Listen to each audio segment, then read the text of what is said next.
10 मुहर्रम को लोग देगे पकाएंगे ना, 10 मुहर्रम को जो देग पकनी है तो ऐसा नहीं हो सकता कि यकम मुहर्रम को हजरत उमर के नाम की भी कोई पक जाए।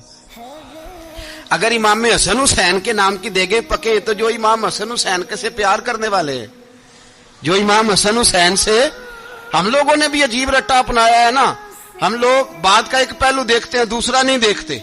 हजरत इमाम हसन और हुसैन को भी नबी पाक ने शहीद कहा और जनाब उमर को भी रसूलुल्लाह ने खुद शहीद फरमाया, फरमाया शहीद है, खुद फरमाया अपनी जुबान से कि ये शहीद है, खुद मेरा उमर शहीद है।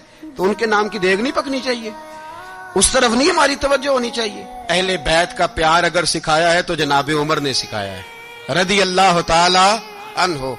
इमाम हसन मिलने, आप यकीन करें मैं जब इस वाकया को पढ़ता हूं तो मेरा दिल झूम जाता है।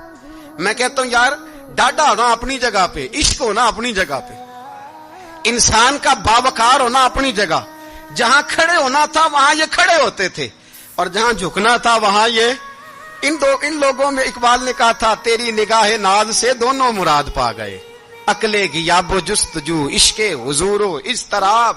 जहां अगर आया है सामने कैसरो किसरा तो उमर जैसा दलेर कोई नहीं, अगर सामने आया ईरान का बादशाह तो उमर जैसा तगड़ा कोई नहीं, अगर आया है सामने गुस्सान का बादशाह तो उमर जैसा आदिल कोई नहीं। लेकिन अगर अली का बेटा आया है, अगर फातिमा के लाल पारे आए हैं तो फिर फारूक आजम से जैसा मुहिब कोई नहीं, फिर उनसे जैसा प्यार करने वाला कोई नहीं। अंदर बैठे हैं जनाब उमर, अंदर तन्हाई में कुछ वजीरों से गुफ्तगू हो रही है, मीटिंगें जारी हैं। आपके बेटे मिलने आए जनाबे अब्दुल्ला इब्ने उमर, अब्बा जी मिलने आए, बात ठहरो बात कर रहा हूं, कोई ना अंदर आए। साहबजादा बाहर खड़ा है, थोड़ी देर गुजरी तो इमाम हसन भी आ गए।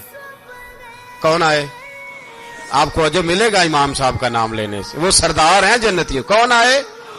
सारे बोलिए इमाम हसन, तेरी नस्ल पाक में है बच्चा बच्चा नूर का, तू है ने नूर तेरा सब घराना। इमाम हसन आए तो हजरत अब्दुल्ला इब्ने उमर को दरवाजे पे खड़े देखा, कहा अमीरुल मोमिनीन कहां है?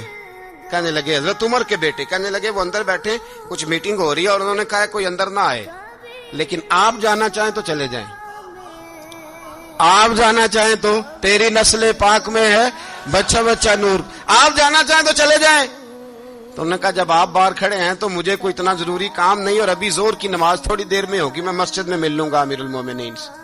ये बात कह के इमाम हसन चले गए। यार इतनी बड़ी बात नहीं थी, इतनी बड़ी बात नहीं थी।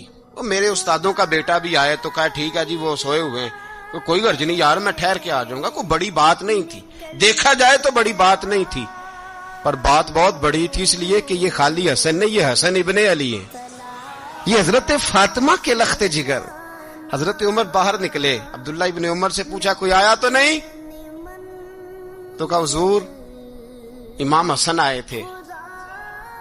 तो कहा फिर शहजादे को अंदर क्यों नहीं भेजा?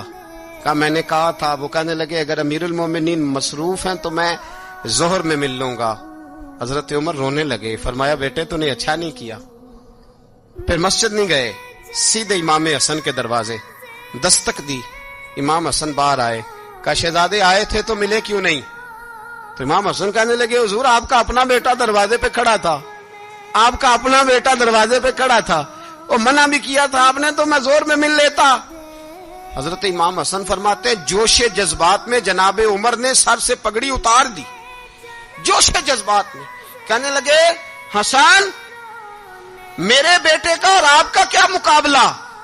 क्या उसकी मां का नाम फातिमा ज़हरा है? क्या उसकी नानी का नाम खतीजतुल कुबरा है? क्या उसके नाने का नाम मोहम्मद मुस्तफा है? आपका और उसका क्या मुकाबला? फिर रो पड़े और कहने लगे बेटे मैं मक्के के सहराओं में ऊंट चराया करता था, ये जो मेरे सर पर इज्जत के बाल हैं ये तेरे नाने के उगाए हुए, मैं मक्के के खबरदार शहजादे खबरदार। ओ भाई अहले बैत नबुव्वत के अदब का रंग अगर सिखाया है तो सैयदना उमर ने सिखाया है।